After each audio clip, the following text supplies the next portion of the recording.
Welcome back to the Something in the Wilderness podcast. We've recently disembarked and returned to reality from the second Holiday from Real cruise. Some pretty special things took place out there on the open ocean. We had some incredible live music experiences that will probably never happen anywhere on land. We made memories that are hard to describe to our friends and families, and I think we strengthened and forged friendships for life. Andrew McMahon and his team once again demonstrated their talents in crafting and cultivating an amazing community of fans. I've seriously never been any place on Earth that feels quite like this. We're lucky to have some new guests on the podcast this time around to talk about their experiences. I want to not only highlight the experience of these fellow Andrew McMahon fans and HFR cruisers, but I also want to highlight a story that I heard, I felt, and honestly, it's stuck with me ever since. I think it's very indicative of the culture within this fan base that Andrew McMahon has created. My wife and I were actually sitting in the airport when we got off the cruise ship in Miami. And I was trying to explain to her what our guest today had told me, and I honestly got choked up. I couldn't even finish my sentence. I admit I'm an emotional person, especially after such an intensely personal and profound experience with hundreds of like-minded individuals, but I want them to share it. So without further ado, I want to welcome Coral and Hayley to the show. Hello. Hi, Steve. Thanks for having us. Thank you guys. Thank you guys so much for being here. We'll start with Coral. Can you share a bit about yourselves for the listeners? Yeah, so I'm Coral, currently based in North Carolina. I have had a deep love of music my entire life. I grew up in the Pacific Northwest, Puget Sound, Seattle area in the 90s, which was a wonderful time for music. So this was just another beautiful experience I've had because of that. Awesome. Hi, everybody. I'm Hayley. I currently live in the Detroit area in Michigan. I'm a high school special education English teacher, and I actually teach at my old high school. So I can actually remember the days of listening to Andrew McMahon and Something Corporate and I remember being in ninth grade and when Jack's Mannequin debuted. So it really is special to me that I can kind of see the places that I grew up and get to now experience it as an adult. And I still teach ninth grade. So I've never really left the ninth grade, it feels like. That is so cool. So Hayley, you and I are sort of connected in the way that we grew up in the same metro area. I grew up in Mount Clemens area, Michigan. You're just outside of Detroit as well. And I didn't know you were a teacher. I don't know if you knew this, and I've said this on the pod before. It's amazing to me how many teachers we've actually had on this podcast. Did you know that?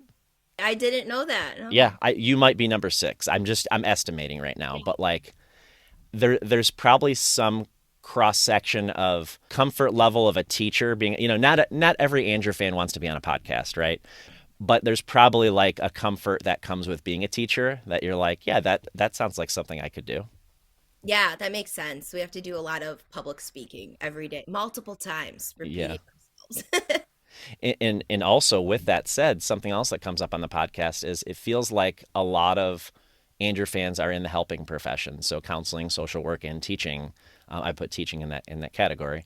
And so that's just neat that you're a teacher. And to Coral's point, so Coral, you mentioned Seattle in the 90s. You're speaking my language there.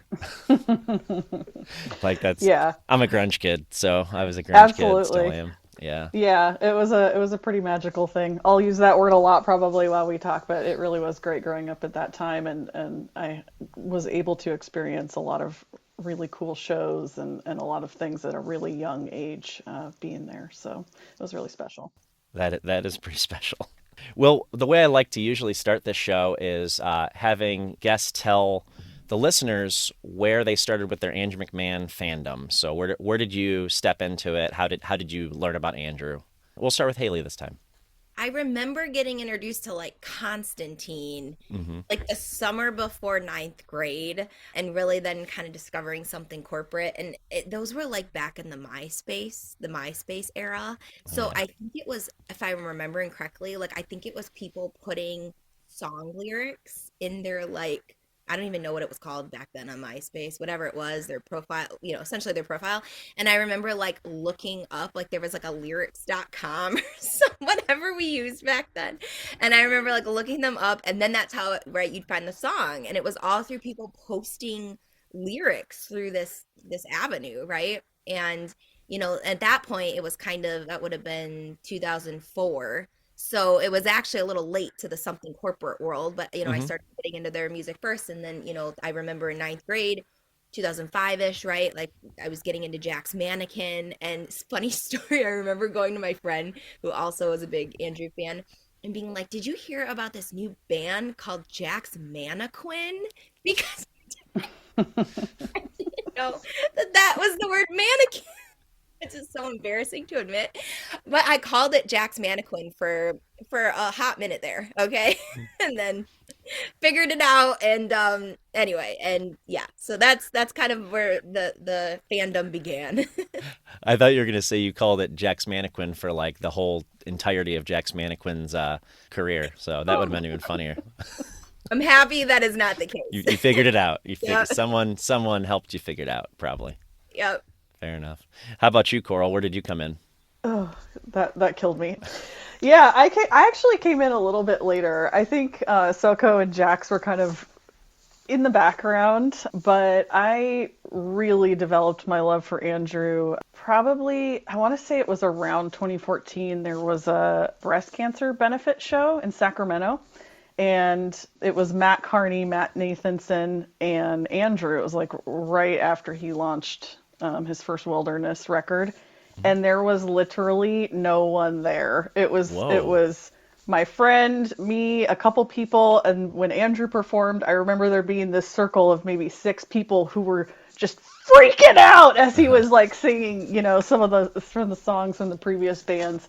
And that was the moment that I really, really fell in love with him. Mhm. And there was sort of that extra piece as well, learning about Dear Jack. I had someone I cared about that I lost to ALL earlier, and kind of just beyond the music, Andrew is a human and everything else he does and puts into the world. And so from there, I was hooked and have seen him 2 to 4 times a year, I'd say, ever Yeah. since. Yeah, I would agree with you about the person that Andrew is. That kind of brings people like us together. It's very clear in what he's created and what he's built in this community, which I definitely want to talk about community here today and what this means to us. And it's very clear what the people he brings together, and it's pretty special. So I think I know the answer to this, but I think Coral, you were on the first Holiday from Real, right? I was actually at the Dear Jack benefit when he announced it originally, the one in Austin, and Oh, right. then then I was on the first cruise. And then Haley, you were not on the first HFR, right? I was not, no. Okay. Teacher schedule that year did not allow for that. So, Yeah, I don't know how you guys pull it off. You probably don't know this. I'm a former teacher, former school counselor. Since transitioned to ed tech about 6 years ago, 7 years ago now, I guess. And then sometimes when I think about the career I do versus the career I had, I was like, I don't know how I would have been able to do these music cruises if I was still in the schools. It's so hard to take off time during the school year. yeah, I had to be I'm creative with it every year. My district is pretty fair in that, right? Things that obviously like this that you can't schedule in the summer or can't schedule during a break, they're Hmm. pretty good about. But in years past, right, I had like, you can only really do that like maybe once a year, right? So this year though, I was like, I'm making it a priority. We're doing it. So, Hmm. yeah. Yeah, because you could probably get away with just 3 days, right? The Right. Monday, Tuesday, Wednesday. So perfect. That's awesome. But Haley, I know you've gone on other cruises before, so you're not new to cruises. Yeah, actually, as I was leaving on that Friday, the last day of, before the trip was on Saturday, I flew out after work, and one of my colleagues was like saying goodbye to me, and he's like, "What, you going on a short cruise or something this weekend?" Because I'm very known for cruising in my school. Hmm. I thought he knew. I thought somebody told him. And I went, "Oh, yeah, just a little 4-dayer." And he goes, "What? For real? I'm just messing with you." I was like, "Oh, yeah, I'm going on a 4-day cruise this weekend. I won't be here till next Thursday or whatever." So, yeah, it was actually my 34th cruise. Whoa. Yeah, little obsessed. Okay. It's like a hobby for you. Okay, it's like a thing. Yeah. And then Coral, where did you stand on cruises? I think we're gonna come back to that, Haley. I think we're definitely gonna come back to 34 cruises, but kind of threw me off a little bit. I'm like, All right. oh, Coral, were you new to cruise? Was Holiday from Real Experience new for you to cruising, or had you been on other like regular cruises or whatever? The only other cruise I had been on was a Disney cruise Okay. before that, and I knew it was going to be a bit of a different experience. It definitely was, but great quality entertainment on both of them. I bet there was. Yeah. Yeah. I'm always curious to know because I hear time and again from people who go on these music cruises like Holiday from Real. People are like, it's nothing like a regular cruise. It's so different. And Haley, do you have that opinion or do you have a different opinion? Oh, it was so different. And I knew it would be, like going into it, I was like, yeah, this isn't going to be my typical cruise. And there were some things that I was a little surprised about, like being an avid cruiser. And then there were other things that I was like, this makes sense. And like it was pretty surreal, like to see like the cake in the buffet, for example, right? The holiday for real. It's like I know that cake. Like every cruise, there is a Bon Voyage cake, and it says, whatever the ship's name is, Bon Voyage. When I tell you, like that was one of the first things that was like, this is worth the money, guys. The cake is here, and it says Holiday from Real. This is the coolest thing ever. So it sounds dorky, but like, as an avid cruiser, I was like, okay, they know how to brand things, and they did a wonderful job branding everything. It was so cool to see. Oh, I kind of like that. Yeah, I would credit that a big part of that to Sixth Man, Oh, who organized these cruises, who's owned by Norwegian Cruise Line. So they've been doing this a long time. So mhm. yeah, they have a lot of these themed music cruises per year. So the next question I'm going to ask the both of you is going to differ a little bit just in the way that your first Holiday from Real was in a different year. But for both of you, before your first Holiday from Real, what were your expectations for this? Like, what did you think it was going to look like? So, having only been on a Disney cruise, it really, when I was trying to picture it, it really was kind of just like a blur in my head. It was like a boat with a lot of blurriness. And Okay. I just thought, okay, well, I saw some Broadway style shows on this cruise in a theater. Maybe it'll be like that. And the cruise snuck up on me the first one. So I didn't actually do a ton of research before I got on that first boat. Oh, interesting. And so it more was just a get on the boat and see how this is and what's going to happen and just kind of roll with it. So I wish I could be more like that, but I'm the opposite. that's Same. not normally me either Okay, at okay. all. It just was, life overwhelm got in the way. So I see. I over plan, I over prepare, and in order to prepare for something like this, I need to know every detail. And so I research and I join these groups online and I'm just like, tell me all about this, what this thing is. And that's what so I went on the rock boat 3 times, and so that's what I did back then. And so because of that experience, by the time HFR rolled around, I kind of knew what to expect. But this was different. I will say this is a little bit different. Being a very specific fan base as opposed to fans of one of 28 different acts. How about you, Haley? What were your expectations, or being that you had so many cruise experiences? I mean, I'm very much like you too, that I have to, and I know girls like this too, right? And like you said, life overwhelm.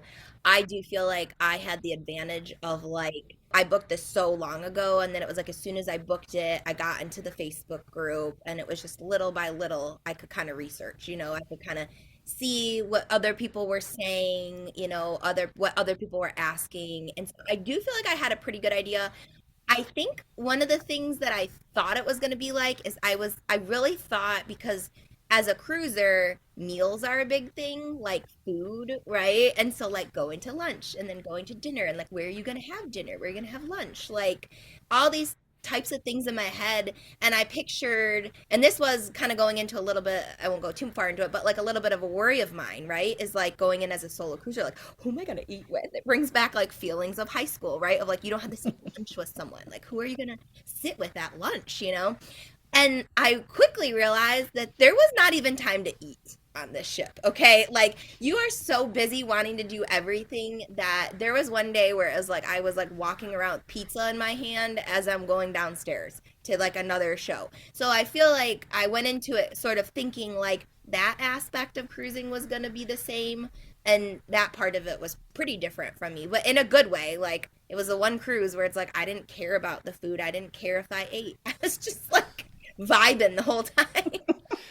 I'm actually really glad to hear that from you because I know that the food is a little bit of a different quality on 6 man cruises. Yeah, and it's okay to say that. Like it was just we all say it, we've been on regular cruise, some of us have been on regular cruises, and it's like, why is it so different? Yeah, that I was texting my husband like, "Oh, a lot of these people don't know because they're not cruisers, so Yeah. they don't have anything to compare it to." So I was like, "It's good that a lot of these people are like first time cruisers, you know?" Yeah, it's a different experience, and you have to accept when you get on that ship that the food doesn't matter much. It's just like you said, and I'm glad you went in with that mentality, or were able to adjust at least, because the food is just sustenance to me on that ship. It's like I just need to get to the show. Well, I'll grab whatever, which is completely different than the family cruises I've been on, where it's like, yeah, like you said, you go sit down at dinner and it's like a big deal, and there's like and you get served and it feels nice, and yeah, not much of that here. I'm a big buffet guy though also, so I will say like no problems for me there. So let's get into it. And I don't remember when I first noticed, but I want to talk about something. At some point, one of the people I was with, or maybe it was me, we noticed a woman with a yellow arrow over her head pointing down. So it was like a little hat. And then I started to see her around the cruise. And in fact, after the cruise was over, so skipping way ahead, the sail away photo that a lot of people were chattering about online last week, you could see this yellow arrow in the back. And one of my friends was like, "Who's the girl with the yellow arrow? And what is that yellow arrow?" And I was like, "Oh, I know this one. I actually know now." Fortunately, I found out just who the woman with the yellow arrow was on the final night of the cruise. And that's the final night of the cruise is when I ran into Hayley on the stairs. And we were talking for just a moment. And I don't remember, Hayley, if I asked you about it or you told me and you said, "Hey, you should meet Coral." And I was like, Yeah. "Oh, I don't remember how exactly that played out." Lexi was with me, and Hmm. I think like we were walking, and Lexi was even the one because she was like, "This is the podcast guy." Oh, yeah. And then, and then we like started talking, and then I think you had asked about it, and then yeah, we were telling you about it. Yeah. Yeah, and you were like, you should meet Coral." And Mhm. so just coincidentally, I think later that night, because I had seen Coral, so as it turns out, Coral was the one with the yellow arrow, and I happened to see her at Silent Disco at times. It's hard not to notice, right? There's a one with a yellow arrow, and I think we have some mutual acquaintances as well. But I happened to run into Coral that night, and she had her yellow arrow on. So, because I'm not sure who told me this, but I think it was Coral.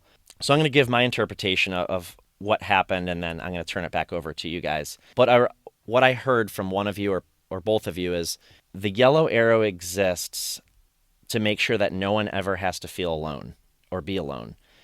So if you're alone, find the yellow arrow, and there will be a friend or a group of people. And that emotionally shook me when I heard that. I was like, "Damn, that's heavy." We all came into this fan base individually at one point or another, right? I mean, maybe we had a group of friends in high school that were into the same music or whatever, but like going to the shows sometimes, there's a lot of people who go alone, and I did for years. And to hear that someone was like covering that for a lot of people, it was really special to me. And so I want to turn it over to you guys now. So Coral, you were wearing this yellow arrow. I'm willing to bet that it changed some cruisers' experiences, and heck, maybe if it, I don't know. I'm thinking big here. Maybe even changed lives. Like people probably came home and said, "I never thought I would have that experience because I had a place to go." And that's why I really wanted to have you guys here today. Not only to talk about your general experiences, but like this special thing that I heard about. You gave everyone a place to go that needed it. No one had to be alone, and I think that was really important. Coral, tell us where this idea came from. Like, how did this start? I knew I was going on the cruise solo this time around. Last time I was with a friend, and I just thought, man, that's going to be, it's going to be a bummer not to have someone to rock out with at shows, to run around the ship with, to do all the things that we do, to go to the silent disco with, and I'll know one or two other people on the ship, but it wouldn't be the same as having someone all the time. And so I hopped into the Facebook group, I don't know, a month, 2 months before maybe, and just posted, let everyone know I was starting a solo cruisers WhatsApp chat. Hmm. And anyone who had posted anything about being solo, I invited them to send me their number and join that. I also posted in the Discord once that got going. And then just kind of kept monitoring that as we got closer to the cruise. And anytime I saw anyone post, just said, "Hey, we have this going if you want to join." And before long, we had about 20 people in there. And we were kind of chatting in there leading up to the cruise, just about random stuff. People who were first time. I had everyone kind of chime in and say where they were from, if they were first timers or alum, and people would ask questions and all of that. So we sort of had an idea of each other just from our WhatsApp chat. Okay. And I chose that medium because last time I didn't do Wi-Fi or do anything, and I felt like I missed some things, and I missed kind of keeping up with people. So this time I wanted to have like a centralized location where people could do that. And we had planned our first meetup was going to be at the swag swap. And so I had these arrows. I had seen someone somewhere else with them, and I thought it was the most hysterical thing ever. And so I tracked them down and I had them. I was like, I'm going to buy these. I don't know what I'm going to use them for, but I'm going to buy these. And I knew what I needed to use them for. So I told everyone at the swag swap, I said, look for the yellow arrow, you'll find me. And I don't think anyone knew what that meant, but I'm like, you'll know it when you see it kind of thing. Oh, wow. And so that's how it really started. We ended up meeting up, a few of us, in the terminal ahead of time because we were in that group chat together. And one group would leave, and then I'd find the next group that was in a different boarding group. And yeah, and then Hayley and a few other people, we were all together at the swag swap, kind of going around swapping things with the arrow. And then it just continued from there. I don't know how far down you want me to go, but we're going to get into it for sure, Yeah. but that's a great introduction. So Hayley, where did you come in? Did you join the group chat ahead of time? Yeah, as soon as I saw that posted solo group chat, I'm like, I'm in, because I remember even saying to you at the show I met you at, like, I'm Yeah. super nervous. Oh, good, I know somebody. Like, just that feeling of like knowing someone that maybe I could see and say hi to and connect with on the ship. I say that I'm like a extroverted introvert kind of person, right? Like I really enjoy those social parts of life, right? I also need time to recharge, but I just wanted to do things with people, right? So I joined the group chat and chatted along the way. And I remember even in the terminal, like how I even got connected. The first person was Lexi, who was in our group chat, said, I'm wearing a coral skirt. And I looked up and I saw a coral skirt and went, oh my gosh. And it was almost like we're together. Like we're like, okay, you're with me. Like we know each other just from the chat, right? And then Yeah. it was like, then we found Coral and then others, joined in and stuff. And so it was just immediately, where you felt like, okay, I could board the ship with someone. And you just felt that community right away, which was really awesome. That was cool. And I'm going to take a step back to the time that we met. That was really neat. And that's something that happens at Andrew shows. Not every time. Like I said earlier, I've gone to shows alone. I still go to shows alone, concerts alone, non-Andrew concerts as well. And sometimes I walk in and I watch the show and I won't talk to a single soul, and then I'll leave at the end, and it's all good, But it's kind of nice when you walk into some Andrew shows or other artists that we love, and you do make a connection with somebody. And we were, my friend Connie, who I've also met at an Andrew McMahon show a couple years back, and we've now gone to several together, or met up at several, I should say.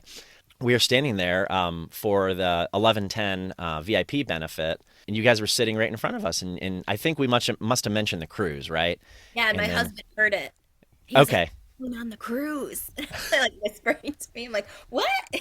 Yeah. And then you turn around and you're like, I'm going on the cruise too. And we are like, all right, welcome. And Connie's similar to us, very much the same, actually, where always willing to meet new people, very open to new people. So we're just like, this is great. Like here's another one. We found another one, like this is so cool. We love meeting people. So she and I actually, just a quick story, she and I actually met at Four Chord Music Fest in Pittsburgh years ago, just because we were both looking to connect with other Andrew fans. And so we were like, some people were chatting online, like, I'll be at the show. Let's meet up. And so eventually we did. So there's a longer story behind that, but eventually we did.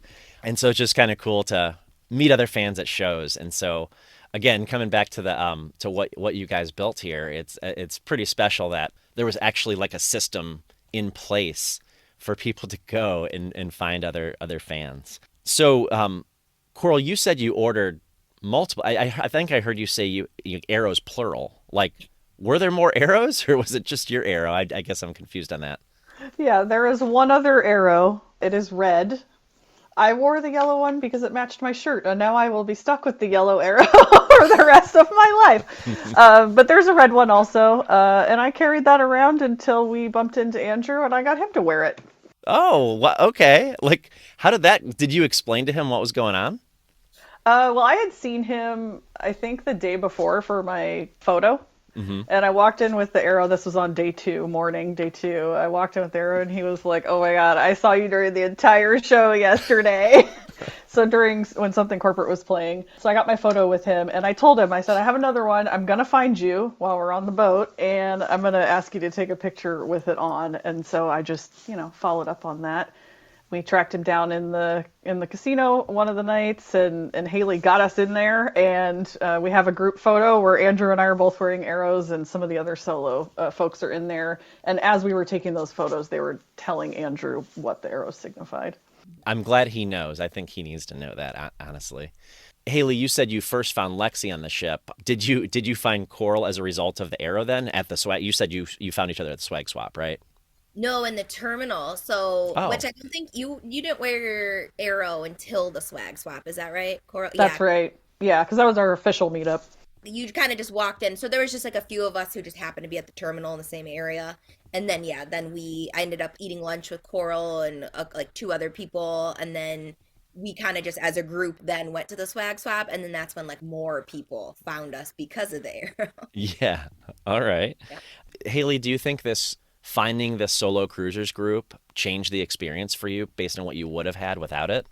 Yes, and I'm gonna go back to what you said a couple minutes ago where you said like maybe this changed people's lives. Like I honestly came home from this experience and no joke, like I was like, I don't want to be dramatic, but like I feel like I am changed. Like I felt like that. I mean, not to get too far into it, like I don't know how far you want me to go into it, but like I literally was like, I felt healed. Like that feeling of like just that music is so healing, and then to do it with a community and just people that were strangers, and you just felt so comfortable with everybody. Everyone was so inclusive, so welcoming as just like a group.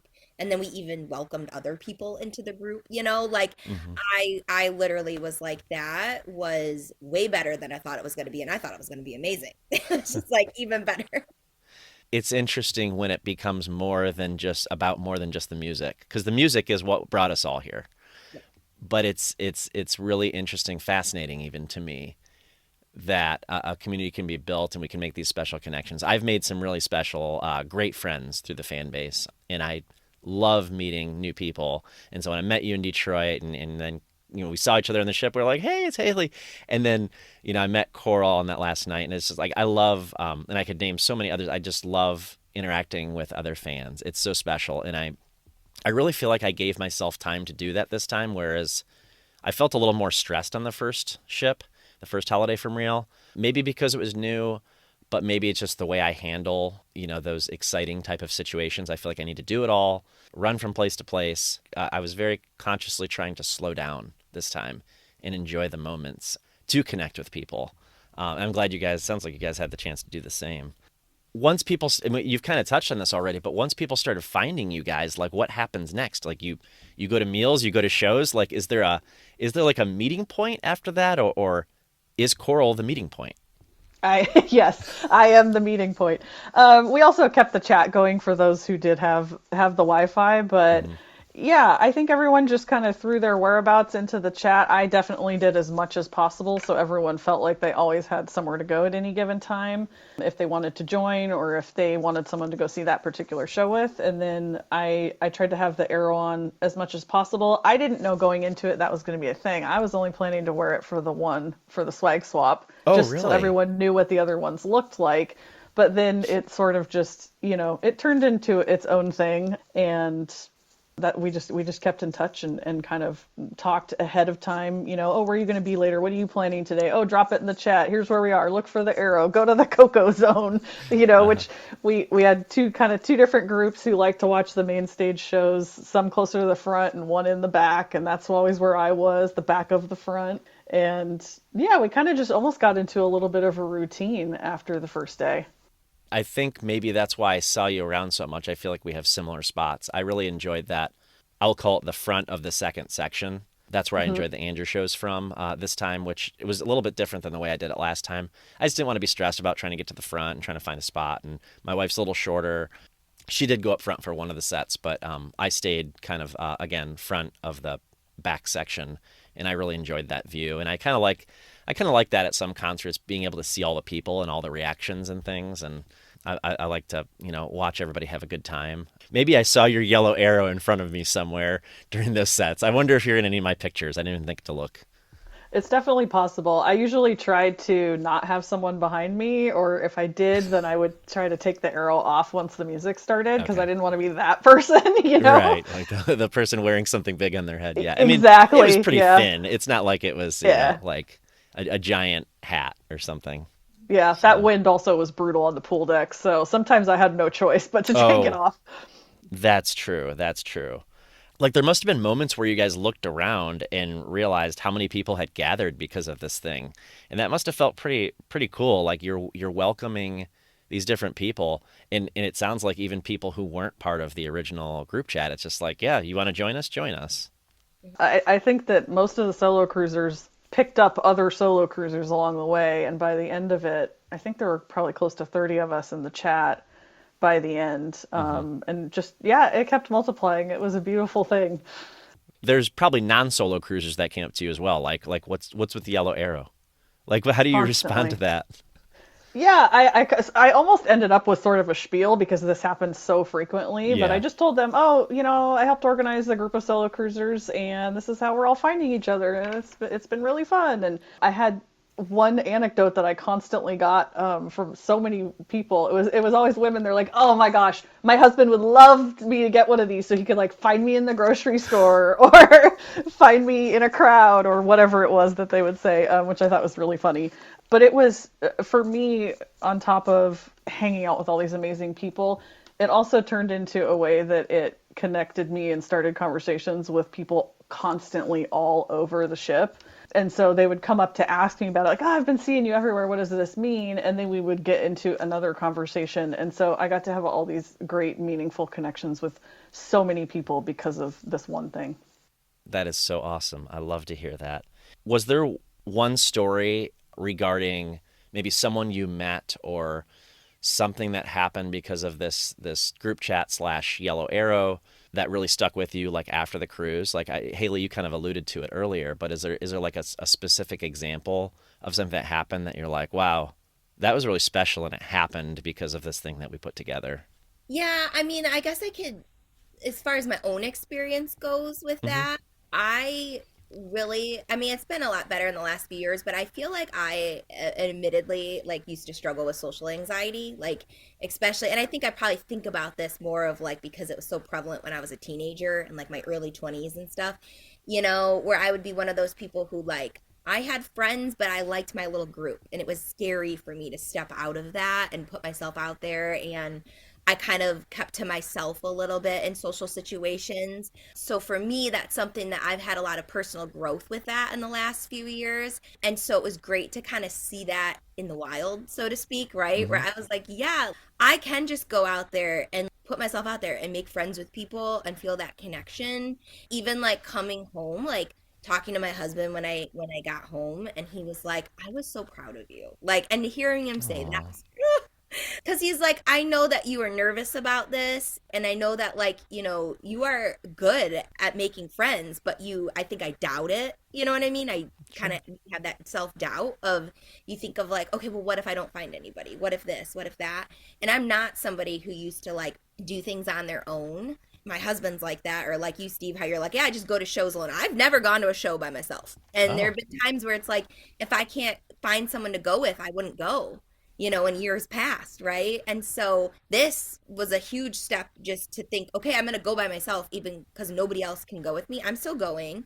And then I felt like, Coral made it easy, right? Like she just was able to like give the tool that I think, and I'm only speaking for myself, but I know there are other people in this group who like felt the same way. And maybe I don't know that they struggled with some of the same things, but hearing stories of people that just said, "Oh my gosh, this made this so much better," and getting to hear other people's personal stories that were shared, like just over a lunch or when we were in the Dominican Republic, like me, Coral, and a couple other people went out, and it was like, oh my God, it was like one of the best conversations I had the entire cruise. So I know that if I'm feeling that level of just like community and just meaningful gratitude, like I know others in our group definitely felt that too.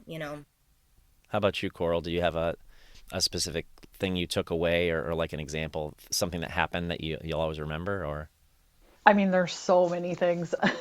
It's hard to say what's because yeah, of the group and what's because of the cruise. I think the beautiful thing for me was just kind of what Haley was talking about, the individuals that did, come to me afterwards and say, I had this experience because we had this group together, or I'm really tired of doing things alone, and this just made it, like Haley said, just made it so easy. And this applies to me too. I orchestrated this, but I got just as much out of it, if not more, than everyone else. hmm I didn't have to have anxiety when I needed to go pee during a show because I had someone to hold my spot, because I also go to sure, shows alone and travel all over this big beautiful world alone. But there are a lot of difficulties in doing that, as much as you also can enjoy it. And I think hmm for this cruise in particular, having friends to sit and watch the belly flop contest with, and cheer people on, and friends that I told them, like, I have to rock. I can't control it. I just have to move. And it got into this place where they would sort of form this little circle around me and just save my dance space for me so I could just rock while we were watching these shows. hmm So for me, there's 1,000 of those moments. And some of my fellow solo cruisers have shared some personal moments with me as well.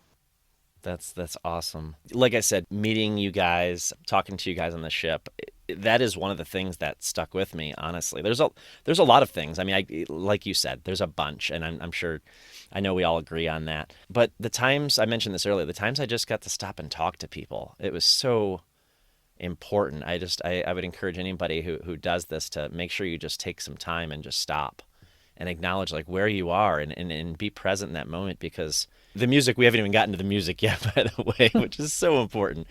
But it just, that the community feel that there was on that ship, there was like this palpable energy that you could just feel it, you could touch it, you could taste it. It's like this energy radiating off of people, like we needed this. Like so many of us just needed this moment. I had some really nice conversations, like over meals. You mentioned meals. It was so funny, Haley. Earlier, you said it's kind of like high school. Like, who am I going to sit with in the cafeteria? Usually I was with my wife, but sometimes I wasn't. Sometimes we'd go our separate ways. She'd go to a show, or I would, or she'd go back to the room, and I'd go to a show or whatever. But there was this time when I was like running through, not running, but walking quickly through the buffet to get food before a show, and I was like, I've got like 5 minutes to eat, and I was like, I don't have to sit alone. And so I walked up to, so my friend Jordan, who I've kept in touch with since the last holiday from Rio. So we've kept in touch online. We've hung out a few times, like on the ships only, because she lives in a very different place in the nation than I do. I hope she didn't mind. I was like, can I sit here and eat? And she's like, yeah. And so we just sat down, like talked for like 5 minutes. I kind of shoveled my food in, and I was like, all right, great talking to you, Jordan. I'm going to go to my show now. And she was like, but then I couldn't help but think afterward, I was like, did she just want some alone time? Like, whoops. Hopefully not. It seemed very positive, but it was just such a cool, like, unique factor about this ship that I don't have anywhere else in the world. And I think people who meet me on the ship, and maybe even people who listen to this podcast, must think, oh, this guy's a social butterfly. He goes to the grocery store and he won't stop talking to everybody. No, I'm quite the opposite. It's like my normal life. I don't get to be this person. But when I go to these places, like a ship full of 1,800 Andrew McMahon fans, something that this passion we all share, I get to like really let it out. Like, I feel like comfortable talking to everybody. I feel comfortable like saying hi, walking past them, or like sitting with them at, like, whereas if I saw somebody in my own community sitting down at a table in maybe a fast food restaurant, as I guess the closest equivalent, I don't know if I'd go over and sit with them, which is weird, right? So it's such a unique place to be. It's a different vibe, and that's what I want to get into now. So let's talk about boarding day. You've already kind of talked a little bit about getting on the ship, and I know you guys went to the swag swap, so I want to hear about that, because the swag swap was, I will say, chaotic this year in kind of a good way for me. I'm okay with it. Some people were very overwhelmed. It was a lot going on at one time. How did the swag swap go for you guys? It was so hot in that room, but I thought it was so cool, but it was very overwhelming for me. So after that, I did go back to my room and kind of like decompress a little bit. But Yeah, it was really cool to see everybody's creativity, and I did bring stickers that said still crying over Constantine or something like that. So I had a lot of fun, and I got a lot of swag that I brought back and made like a whole pile on my bed to like be like, ooh, what did I felt like it was like Halloween where you're like trick or treating and you're like dumping your candy on your bed. That's kind of what it was for me. I agree. We had a similar thing, but it was on our dining room table. It was like, oh my gosh, it was almost overwhelming afterward because we put all that stuff in a bag, my wife and I didn't look at most of it. Maybe I should have, but I didn't look at most of it throughout the cruise because we were just so busy. So then at the end, we packed it in our suitcase, got home, and I was like, ooh, I forgot about all this. This is so cool. How about you, Coral? What was your experience there? Similar to what both of you have said, it was chaotic. It was hot in there. Haley and I were both just like, ah, oh god, like we need a fainting couch. But it was awesome and so cool to see everything that everyone came up with. I came home with this beautiful little art print that this woman was handing out that she had hand drawn. There were just so many neat things, and just like you, I did not even get to look at it. People were coming up constantly. It just was going in the pocket.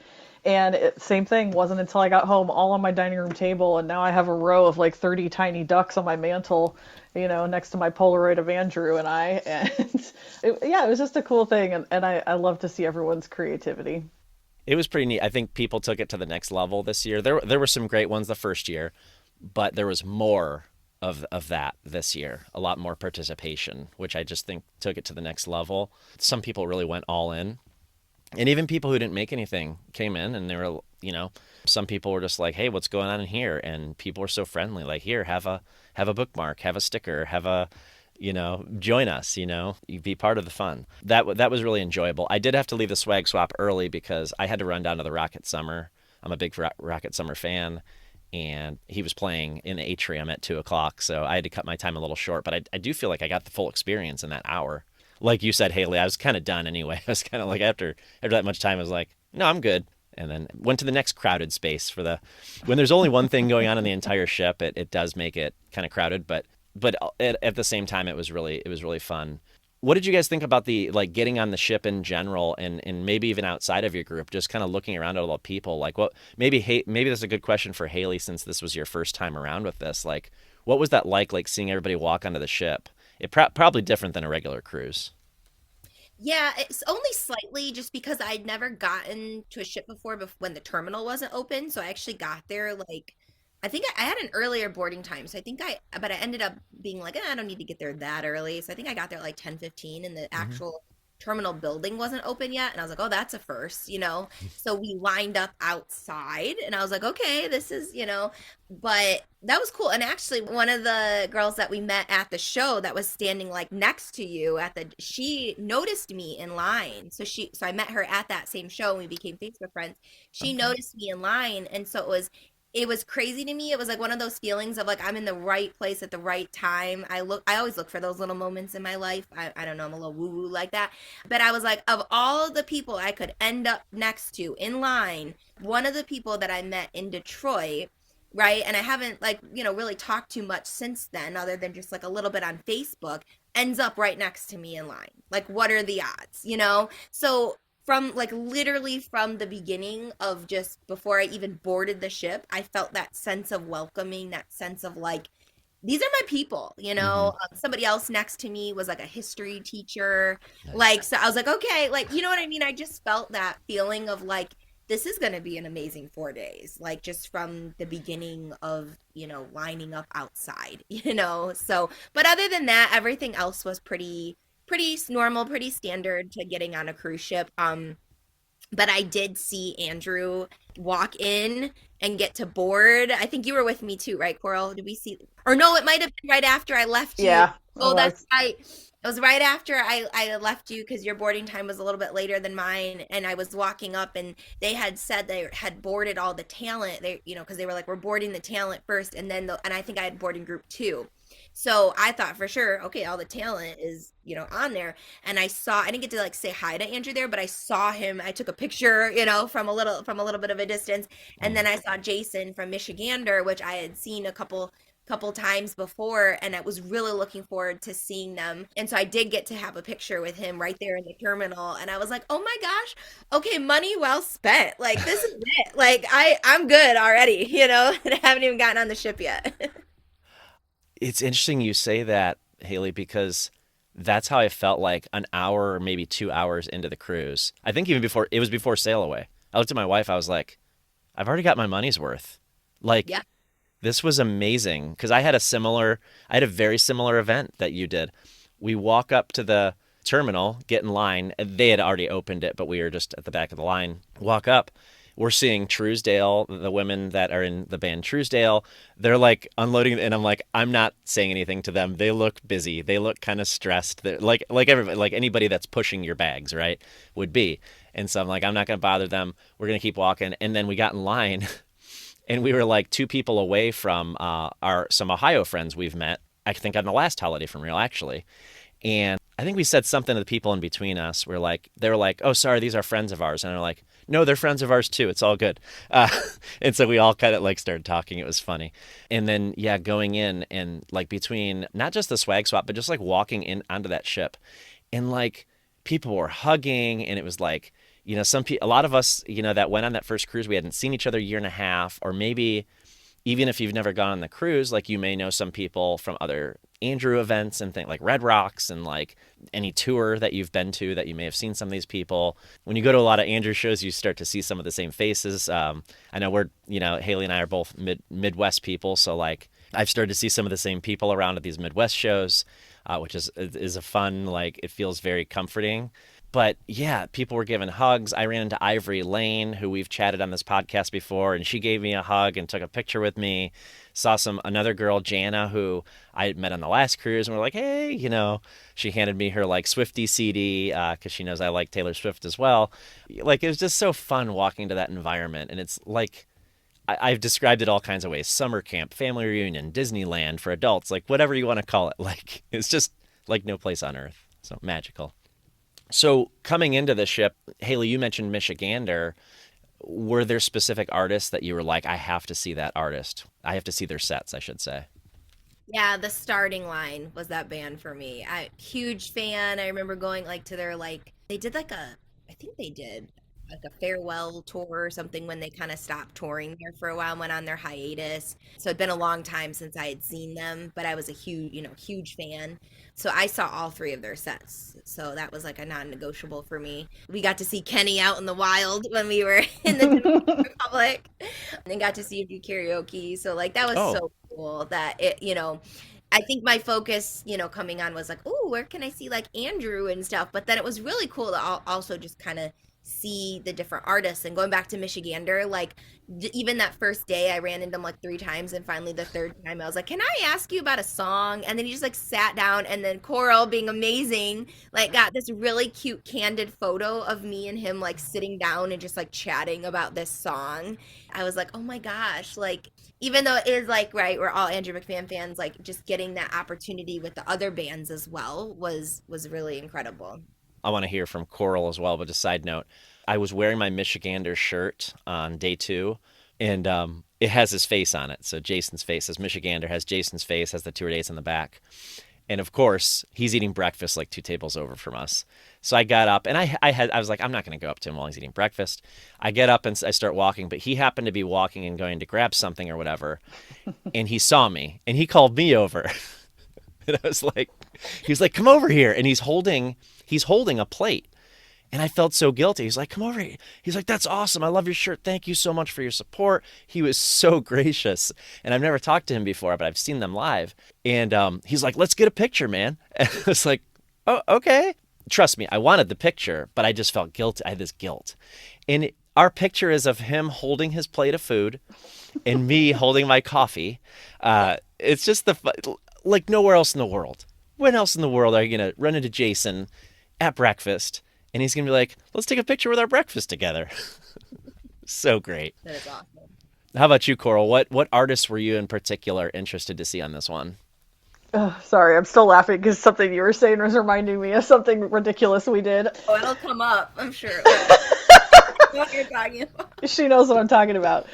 I would say, so Floor, big Floor fan, love Floor, so I was Hmm. super excited. And then Bobby, I always enjoy Bobby.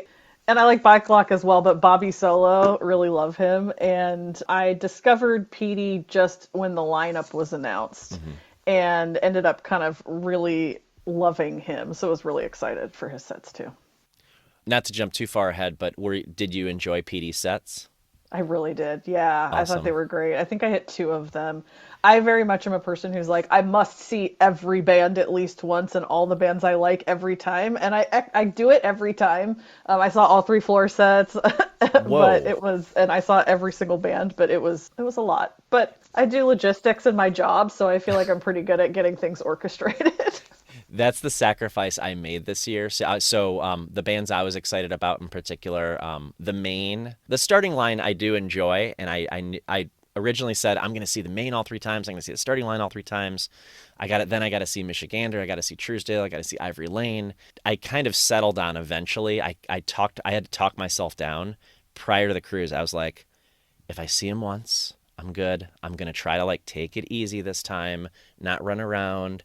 Oh, the Rocket Summer, I forgot to mention them again, wearing the shirt, but that was another one. I was like, I'm going to see him all three times. Like, but I saw some of those artists I just said twice, saw some of them once, and I did miss a few, and I have to be okay with that. And I told myself that ahead of time. I have to be okay with this. I'm going to miss something, and then I'm going to hear about it afterward. Just like you just said, PD was great. Didn't catch PD. And I'm not going to say I regret it. I got to be okay with it. Just the way it goes.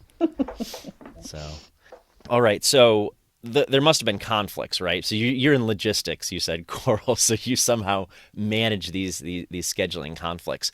So I think of an amusement park. If I go to an amusement park by myself, which I don't know if I've ever done that, but with one other person versus with a group of 12, which I've done, it's kind of harder to get around, like go on the roller coasters and decide where you're going next. Like, did that become an issue for the solo cruisers? Like, we want to go here, we want to go there. Like, how do you manage that? Yeah, it wasn't an issue. Everyone, of course, is free to kind of come and go as they please. Yeah, so everyone kind of had their own agenda, and we really just kept each other informed about where we were. So I think that we probably, because there was such a large group of us, we probably had every show covered at all times. There was going to be someone for someone to stand with or go eat with probably at all times. And for all the main stage shows, I think we were all probably there for most of those, but there wasn't any, requirement that we stick together as a group or anything like that. And it worked out really well. That makes sense because I could say the same for our group, right? Like, some people were like, I'm not missing the starting line. And some of us were like, kind of just want to hang out in Magnum since I've already seen the starting line twice. So yeah, there was a little bit of that dynamic among our smaller group as well. And then even my wife and I, like night one, so we decided to save a little bit of money and not do the Wi-Fi package until day two. So if it's $30 a day for Wi-Fi, but if you don't get it the first day, then you're not paying $30 first day. So we're like, save $60 for each, between the two of us by just waiting until the next morning. But with that, we had to coordinate a little bit harder on night one. We're like, all right, you're going to Truesdale, I'm going to Ivory Lane, and then you're going to go eat, and I'm going to go to the main. Well, we thought the main was night one, but then it got rescheduled. And then we're going to meet at 9 o'clock at this spot. Like, so a little bit more coordination effort without Wi-Fi. But yeah, so we had a little bit of that dynamic too, working out conflicts and things. So and you have to, and that's what results like between my wife and I. Sometimes we eat alone, sometimes we eat together, and sometimes we eat with friends, together or apart. So, how about you, Hayley? Did you find conflicts? Because it sounds like you had some artists that you definitely needed to see as well. I did. And actually, to piggyback off the PD, I love him now. I'm kind of bummed that I didn't fall in love with him until after the, but like everybody was like talking about him on the ship. And so I didn't go into the cruise knowing him. I didn't go into it like even wanting to check him out. To be honest, that sounds so mean, but like I was like, oh, there's so many other people I Hmm. want to see, right? But then like by day four, I was like, I cannot get off the ship until I see his set. But I wanted to see, I think it was Michigander. So I stayed for like 50 minutes of PD set, and then it was like, go and get something quickly to eat, go to Michigander, like, so there were a couple instances where I was like maybe cutting a set short to get to somewhere else. Hmm. And then there were a couple, like I really wanted to see Ivory Lane and it just never happened. I really Hmm. wanted to see Annika Bennett and it just never happened. So, but kind of like with you see, like I find myself, I have FOMO. So I was like, oh my gosh, like I have to just be okay with same thing, right? With okay with like I know I can't do everything. And there was even one night where going back to the FOMO, it was like the one night that I was like, okay, if I feel overly tired where I'm not having fun anymore, I need to leave. And I told myself that because sometimes I'll just like keep doing something even though because I'm afraid to miss out, right? Everybody's there and everyone's having fun. But it was like 1 a.m. and like I go to bed at like 9 o'clock at home, right? Yeah. So and I hit a wall. It was the day we were in Dominican Republic and I like hit a wall and it was 1 a.m. Everyone's in the silent disco. I'm sitting on the couch looking lame. I'm like, I can't, I have to go to bed. And I knew that the minute I left to go to bed, I knew Andrew would come.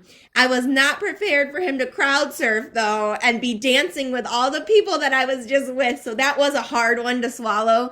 And I was like in bed, you too? Yeah. I was like in bed getting all these messages in the group chat. And I was like, damn, that's tough. Okay. But I was like, listen, I knew that was going to happen the minute I. The exact same thing happened to me.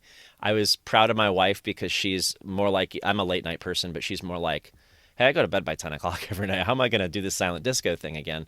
And she's like, I will go one night. So she went, I think it was the third night. About 1:40, she's like, I'm going to go to bed.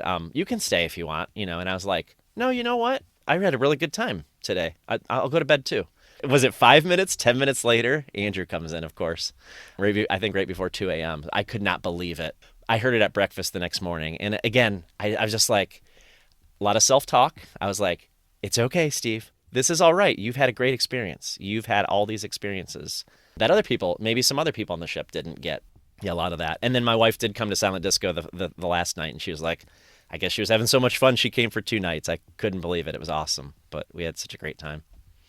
Now, I am a late night person, but I'm not used to dancing for 2 hours, 4 nights in a row. So that took a toll, I just, it just, again, things I'll never do anywhere else in the world, but it was fun while it lasted. So, I will say I went hard just in the way that my body like took a toll, like between standing for every concert that I went to. I'd say there's one, no, two, there's only two I sat for. The rest of them we stood for. And then silent disco every night and just like moving about the ship. And then you mentioned port day and just like constant movement, right? Until you laid your head down at the end of the night. So, Or didn't. or, or just didn't go to sleep. Is that Yeah. what you're saying? Did you not go to sleep the very last night? I wondered about that because I was like, there's no way. Listen, the first time I only did one late night, and this time I got on the boat and I was like, I'm going hard this time. I That, yep. and I did it. I slept 13 hours and 4 nights. And it Oh, was wow. awesome. And I don't regret anything, but I could barely walk when I got home. Yeah, yeah, same. It was, yeah, my body just like stopped. What about like were there any special moments in the set? So we've hardly talked about Andrew's sets. Like what were some special moments for you? Some really memorable moments in I guess any sets. You can say any sets, but like Andrew or otherwise. I feel like the very beginning of something corporate, like I Hmm. remember it was like me, Coral, who was with us, Ricky, who we just met, who found us because of the arrow. And I think somebody else that day too. A couple other people found us like right then, literally. Like that's when the first time that we met them was. And I remember like just trying to like get us like what song was gonna play first and stuff. And then I remember, he kicked things off with Fall. And that was what Rick wanted. And then it was like this huge moment of like and He's then it playing was your like all song. of us just looking at each other and just going hard like it. I don't know, that moment sticks out to me because it was like the beginning of just jamming out with all these people, right? And in that moment like you don't feel like strangers anymore.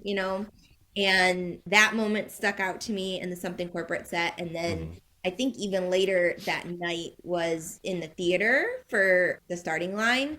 Again, being an avid cruiser, like so I've sat in those theaters at the front of the ship, like we could feel the movement a little bit, like Yeah. so many times. And it was like a surreal feeling of being like, oh my gosh, I'm in the theater and I'm not seeing like this Broadway type review show. I'm like singers and dancers. Like, this is literally one of my favorite bands, and they're right in front of me playing in the cruise theater. Like, what is this life? I don't know. Those are my two moments that stick out to me that I was like, this is like, and that was why it was like by the end of the first day, I was literally like, take all my money. Like, like, this was all worth it. Yeah, for sure.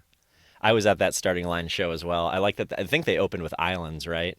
Yeah, I think they did. Yep. Yeah, because my friend, that was the song she wanted to hear, and she Mhm. didn't get the memo that they were starting a half hour early and showed up a half hour late. I felt so bad for her, Oh, bummer. and she missed it. But anyway, coincidentally, that theater was packed, Mhm. almost not a seat left in the house, and people are standing, by the way, not really sitting. But she happened to come right and stand right in front of me, and I was like, "Oh, it's just so weird in a crowd of that many people, and you just find people sometimes." Yeah. Meanwhile, there's other times on the ship where like I saw you on day one and I didn't see you again until like night four, or like we were getting off the ship. I don't know how that happens sometimes, but just some people are like, no pun intended, but kind of ships passing the night on this ship. How about you, Coral? Were there any memorable moments for you? Yeah, there were so many, of course. But what Haley was describing, I think we were all comfortable with each other almost immediately, so it started to be the thing where your song would come on, and then you would sing in each other's faces, and those moments of pure just joy and happiness hearing your song. And then the other sort of funny happy moment was, I want to say it was, I don't know which floor show it was, but in the middle of a song, Zach split his pants, I heard and about that. it was, he did not miss a beat. It was so punk of him. He just singing a song, he realizes he split his pants, and in the middle of a lyric, he yells out to his girlfriend about getting him new pants in the middle of the song, and then goes on with the song. Girlfriend throws pants up on the stage. Security guard then starts to remove girlfriend from the theater because I she heard threw about something that. on the stage, and then the band has to yell at the security guard and be like, "That's his girlfriend. She brought him pants." And then he went, behind the drum kit or the curtain, and changed his pants into these pants that were very, very short on him. But it was just kind of amazing how he just floated through the song when he split his pants, and it was as a hysterical moment when I look back. There were so many special ones. I have some good friends that are Floor fans, and I heard about that moment, and just the way you described it, it's I'm really glad you told that. Yeah, that was a moment for sure. I wonder if I came to the show because I came halfway through a floor show and I caught a little bit of him, and he was wearing pants that I observed were really short. And I thought that was his style. And I bet you anything I missed like him splitting his pants because I That came in was like the probably second it. half of the show. Yeah, that was probably it. That's funny. There was a song that I've never considered an Andrew McMahon song. I've never considered myself a fan of, but I've never heard it live. And I'm always kind of looking for those people that listen to this podcast have heard me say this. I'm always kind of looking for those songs that I haven't heard yet. And they played Lottery Ticket on, I think it was night Hmm. three with The Wilderness.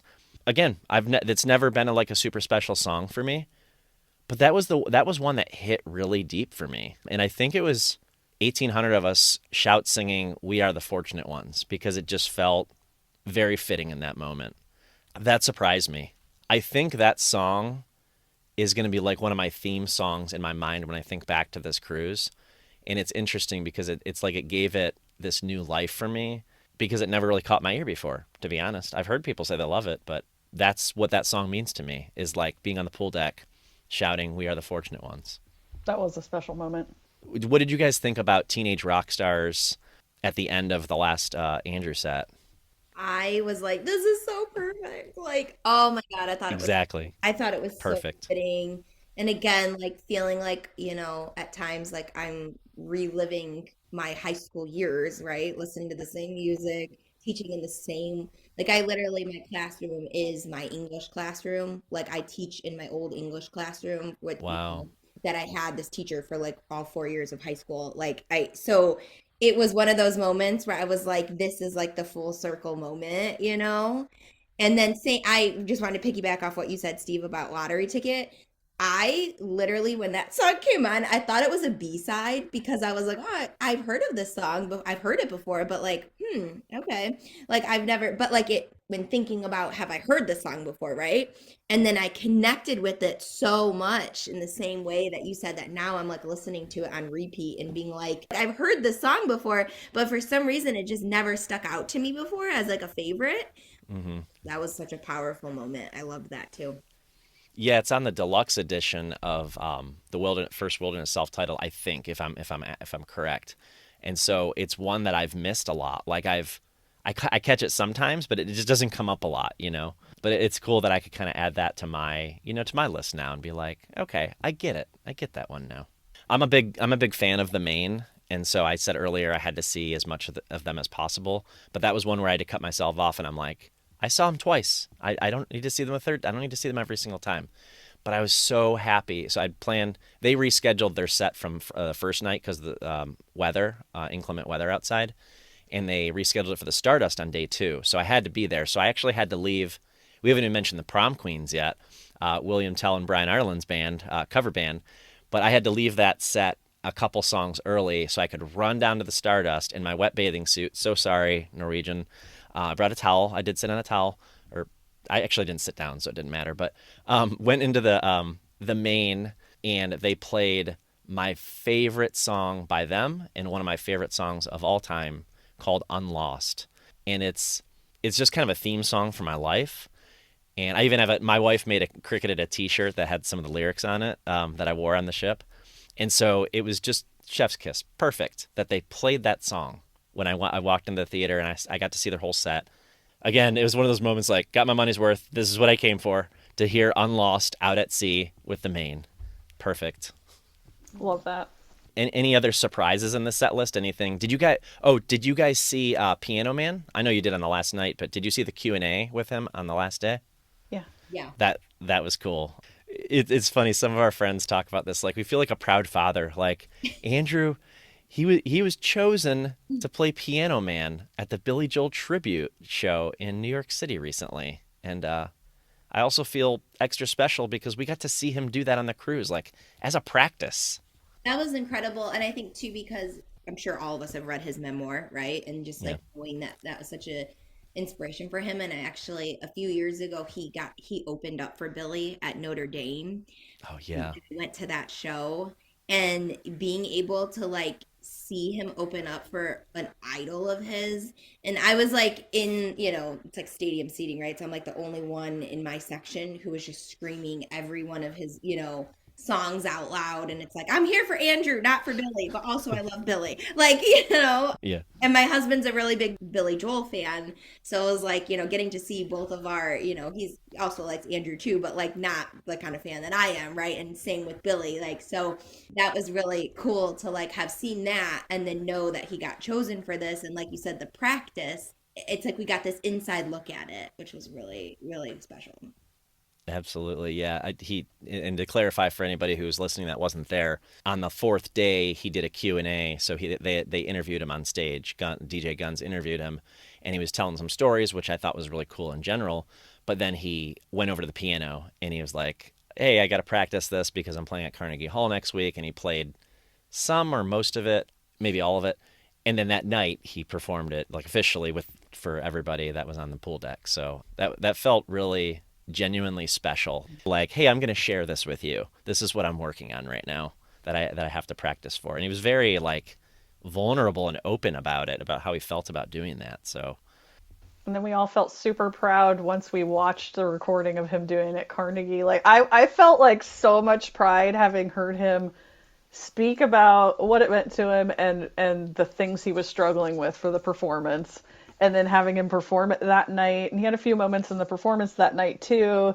And then he just nailed it. And I was just like, yeah, go ahead. Like you just felt so like proud, to see him after you heard him talk about it and practice it yeah. a couple times for us. So it was really cool. Yeah, I think we just felt especially connected to the whole experience because of his candidness and his vulnerability when he was talking about it on the ship. Like, it's like, wow, like he's really letting us in here, like how he's feeling about this. It was really cool. I bet sharing, and you kind of alluded to this earlier, both of you have. I bet sharing these moments, these special moments, whether it was watching an Andrew interview or a belly flop competition or a set, a set by any of these artists that we're talking about. I bet it was extra special that like you guys said that you got to rock out with people like you. I go to shows alone, rock out by myself. I'm good with that. Rock out with friends sometimes. That's cool too. But like it was kind of special the way you guys got to hang out with other fans of the same music and share that experience, right? That was a big part of what made it so much fun and just I don't know how many times we can say special or magical, but like those are the words that come to mind, right? Yeah. Yeah, I mean, that's really it. Magical is the word I keep using, and people are like, "Oh, how was your cruise?" And I'm like, "It was one of the most magical experiences of my life." It really was something about people that just love the same thing that you love. You're with your people. I don't know, it's difficult to describe. Well, speaking of the people, what's it like in general being surrounded by Andrew fans? That's something I mentioned at the top of the episode. It's a thing that you don't get many places where you walk into a place of 1,800 people and we all kind of feel the same way at least about one thing. And I bet we probably have similarities in personality and the things. And I kind of alluded that to earlier when we talked about careers. But what's that like to just that dynamic about being surrounded by other Andrew McMahon people?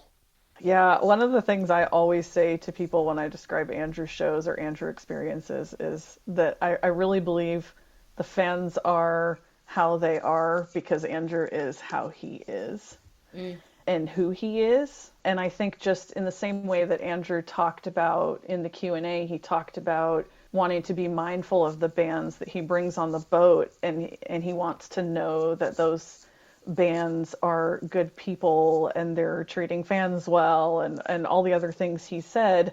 I think that's also just somehow ends up being a thread that runs through most of his fan base as well. And I think that's contributed to how all of us came together. It was just an immediately accepting, supportive group.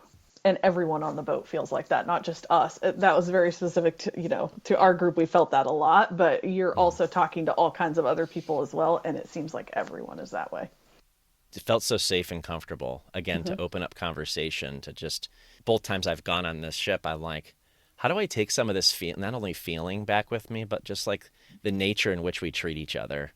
Everybody was like, almost everyone was just, even if not everybody's the most outgoing, that's okay. That's not in everybody's personality. Not everybody wants to talk to random people. That's cool, but it's just like kindness, just being kind, holding the door, or like I don't know, getting stepping out of someone's way and like, oh, okay, oh, you're looking for your friend, let me help you, like helping people. Just I don't know, it's hard to find that everywhere, but you definitely feel that on this ship. And you're right, it's the community Andrew McMahon has put together, which I so appreciate.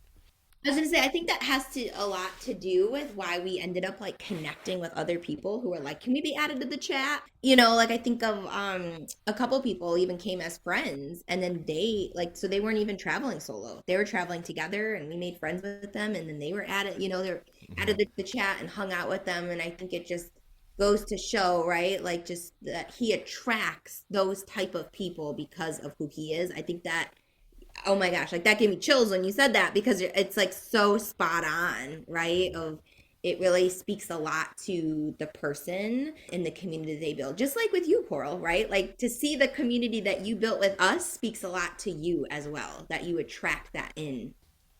And I'm glad you brought up the artists that Andrew brings on the cruise with him, that he specifically stated that that's what he looks for. So I'm going to use Truesdale as an example. They're an artist that I've followed for years because I saw them on the Rock Boat, because I already had that connection with them.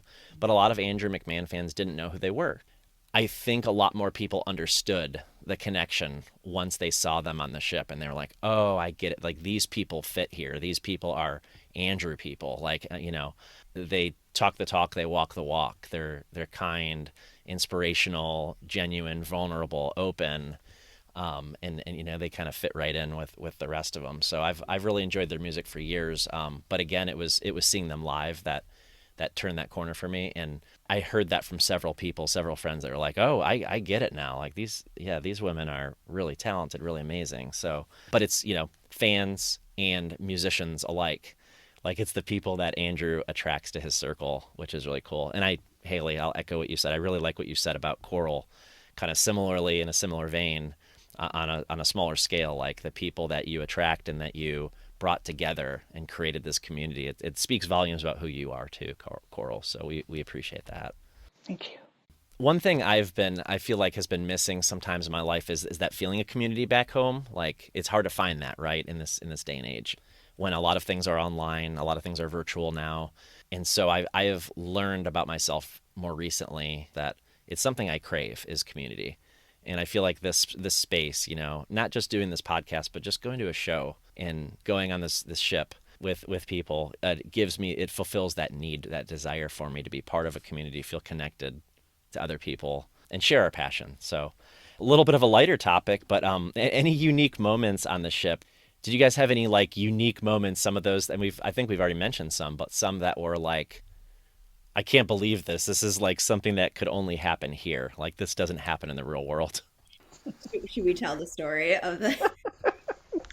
Please go ahead. Well, so there was this one night, and I feel like it was me and a couple other people who like, I've loved Andrew since I was 14 years old. I'm 36. How have I not met the man by now, right? Like that was my thought. I was like, how's this not happened? Then I saw him so close in the terminal. I was like, oh, so close, but so far away. Still haven't actually gotten to like say hello and introduce myself and get a picture. And so there was a night where I was just like fangirling, and I was like, I am not going to bed until we find him. And so there was like a few of us that are just like in the chat, like I found him in the atrium. yes. And then I don't even know where it went from there, but you were like, Coral was like in the chat, like at one point she's like, he's in the bathroom. Like how, somebody's like, how do we know he's in, oh, because I'm standing out here and I'm watching him. He's in the bathroom. So then I'm like, he's in the bathroom. And I'm running out, like me and a couple other people are like running out there to wait, like, and it was like in the bathrooms outside where the karaoke was, right? Because he was going to come to karaoke. And then that's where I finally like met him, was like in this, right in that corridor, I think. Not in the bathroom though, right? Oh, man. We joke that we chased Andrew into the bathroom. That's absolutely not what happened. He didn't even know we were there. But yeah, he was in the atrium. I put out the alert, Andrew in the atrium. I was having the sort of guilt thing that we talked about earlier, where you can tell they're trying to get somewhere and you don't want to interrupt them, and then you beat yourself up about it later. And I suffer from that. And so Hayley came in and she was ready to rock. And then he his handler got him going off down the hallway. And so we were just kind of trailing behind. And then, he had to make a pit stop. And so we kept joking, we dropped it in the chat. We were joking that we chased him into the bathroom, but he had no idea we were even there. And then we knew he was going to head into karaoke afterwards. So we went into karaoke and kind of just waited for him to come in. And then yeah, Hayley got to get in there, and Lexi, and then we met Bobby and all kinds of people that night in karaoke. So wow, that's one thing I skipped was karaoke. So I guess I shouldn't have. They make the rounds. They really do. I was impressed with that. I feel like I saw Andrew a lot more on my first holiday from Real. I feel like I was just in the opposite corners of the ship or something on the second one, because, again, like with the silent disco you mentioned earlier, Hayley, same thing. Missed him there. I didn't go to the casino thing.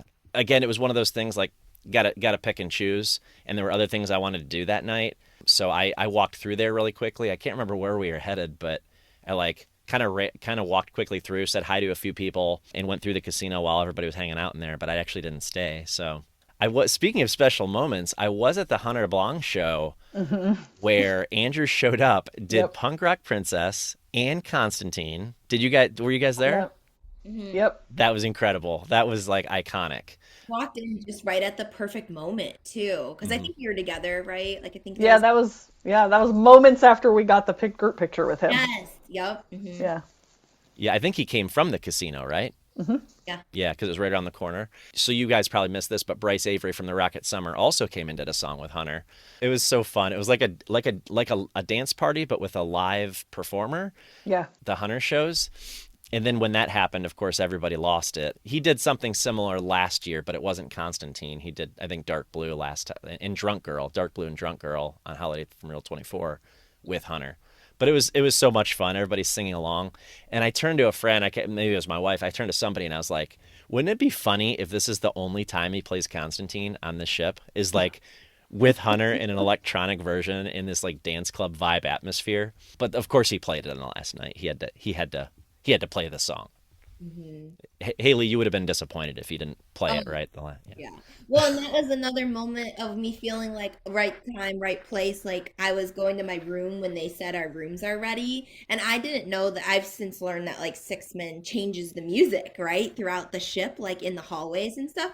And I was like walking to my room down the hallway and Constantine comes on over the speakers. And I'm like, what? Like, and I remember like recording myself and making a bit like Constantine is playing and like, because I wasn't expecting that. And it was Hmm. like, I don't know, even that right there was like, that just made my day.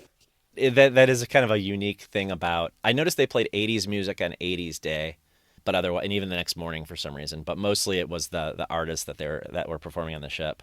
Did you guys do any of the like the special? I'll call them special events, special activities like the cocktail tasting, or the run, or friendly feud, or anything like that?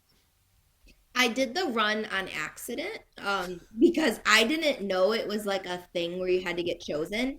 And I was up on the deck, like running because I like Oh, I'm a runner. So I was like doing my laps on the run on the deck. And then one of the people, I don't think he was like with Six Men, I think he was with Norwegian, was like, if you're running, like come on over. And I was like, oh, okay. So like I went over and then I realized people were like checking in. So then I went up to the woman who was doing the check-in and I was like, oh, I'm like, is this something we're supposed to sign up for? Because like I was just here running and like she's like, yeah, but come on in, you can join us. She just like, and I didn't know who Floor was.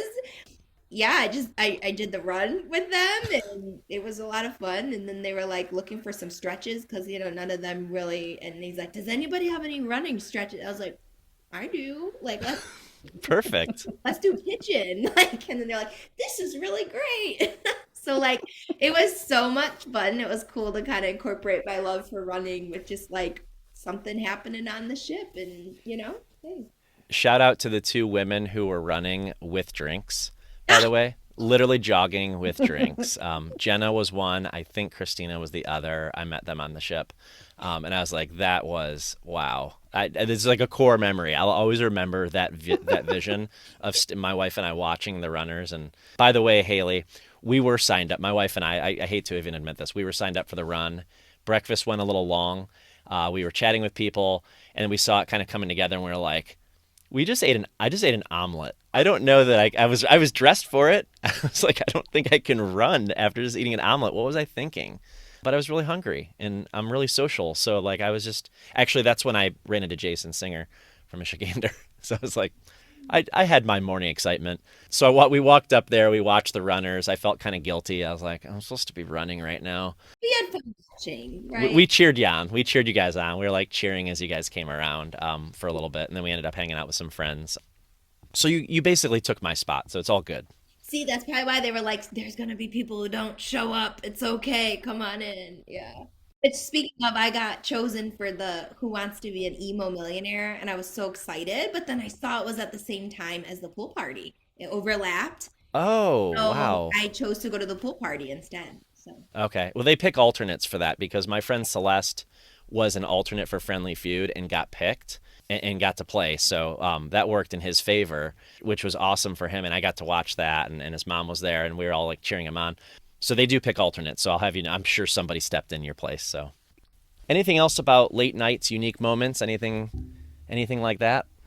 Oh gosh, there were two for me. One, the last night, really late, like 4 a.m., I don't know, something like that, all the way at the top of the ship, completely deserted, warm wind, just rolling back into Miami. And it was Oh, really sad because we were rolling back into Miami, but at the same time, it was just a really cool moment to just see the city and just have the quiet, all of that. And then the first night, staying up with another one of the solo cruisers until again about 4:30 or something. And we just talked the entire night about music and about the music we listened to growing up and how it feeds us and all our favorite bands and all these songs and the genre, just all the things. And those, I think, are some of the most special moments. But those are the late night moments for me. That's when those things typically happen. So When you mentioned being on the top deck for coming to Miami, for some reason I like felt that, like I could, and I don't know if you heard me sigh, but I lived that. There was like a natural response. I was just like, oh, it makes me want to be back there so bad. I kind of closed my eyes. I was like, oh, I can picture what that looked like. yeah. Oh, such a good feeling. How about, did you have a especially emotional moment? Sounds like that was pretty emotional. Like both of those things you just mentioned, Coral. Like the connection with another new friend over music, and then like hanging out on the top deck and just rolling into Miami on a boat. Like what could be better? Yeah, it really was. There actually were a lot of emotional moments on this because you're feeling just so much joy all at one time, all together, which I think I said to Hayley when we were leaving one of the shows, like, I don't know the last time I've experienced this much joy all together.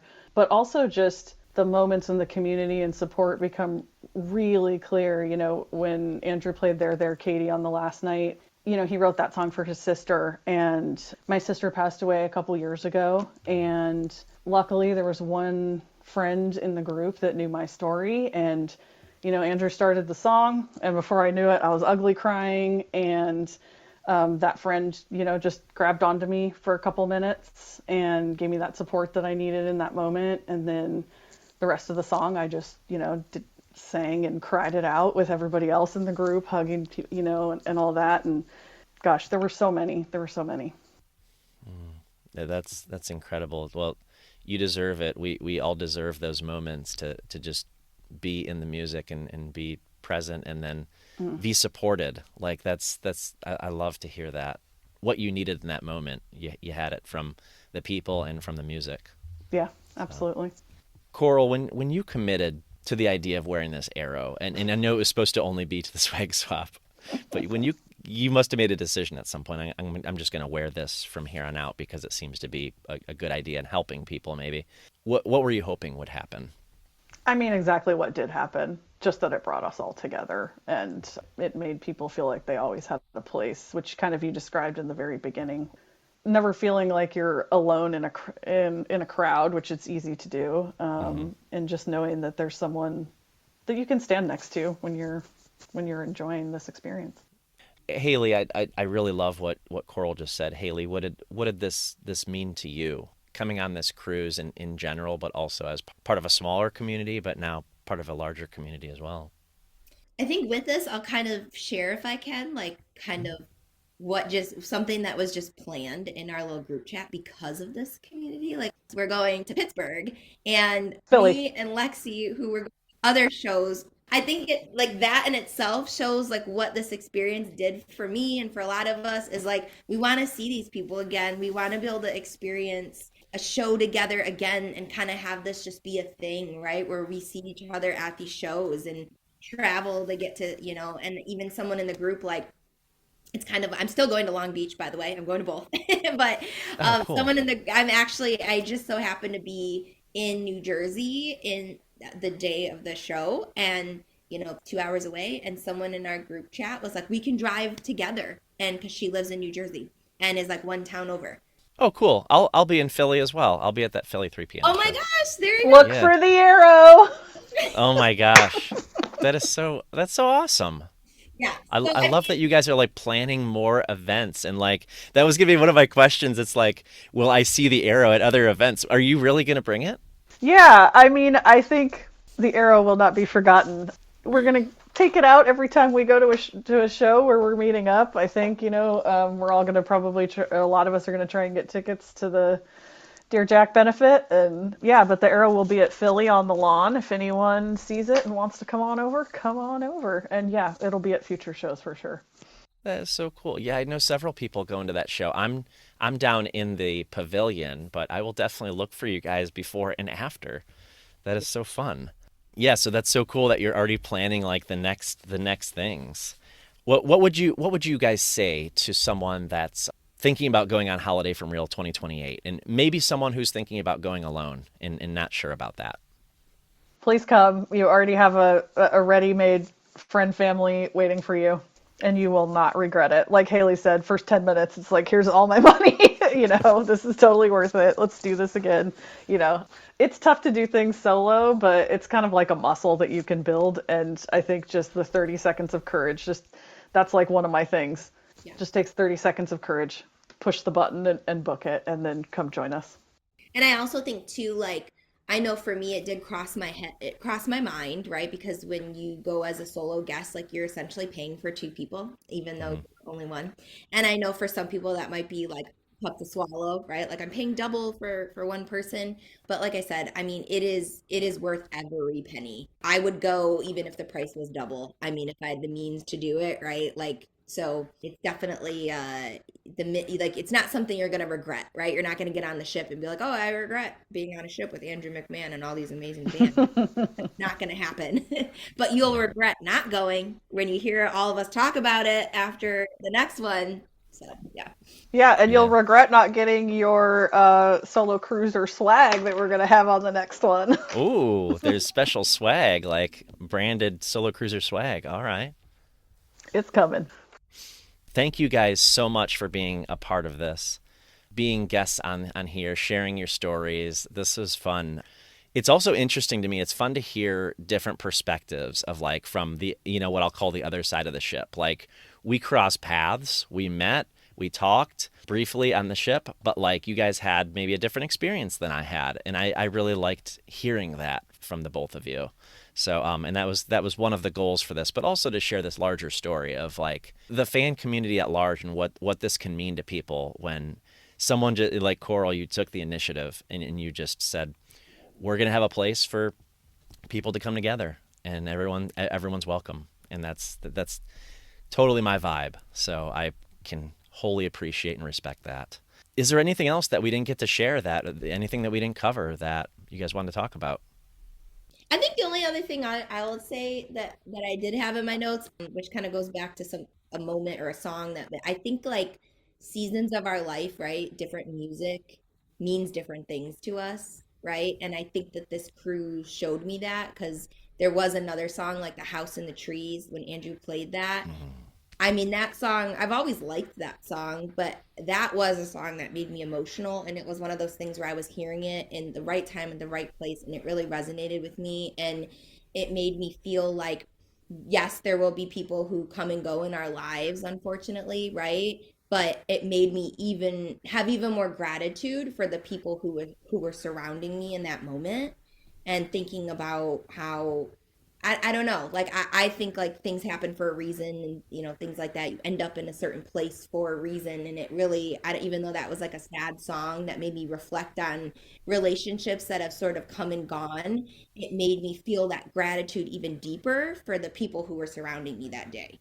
And that's a perfect song, by the way, for what we're talking about here. I've always loved that song. It's been very special to me, and I was so glad he played it. Again, I can't thank you enough, Coral, Hayley, for being a part of this, being a part of the podcast, guesting here, taking the time, telling your story, and who you were for other people as well on the cruise. I think it's so important.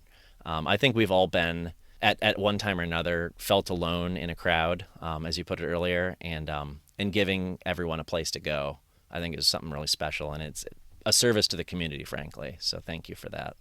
Of course, and we have to shout out all these solo cruisers. They all showed up with their big, beautiful hearts and their vulnerability, and just came as themselves. And I feel so much gratitude for all of them and for this experience. Just overwhelmed in the best way. I'm certain the feeling's mutual among them too. Thank you, guys. Thank you. Thanks, Steve. Thanks, Hayley.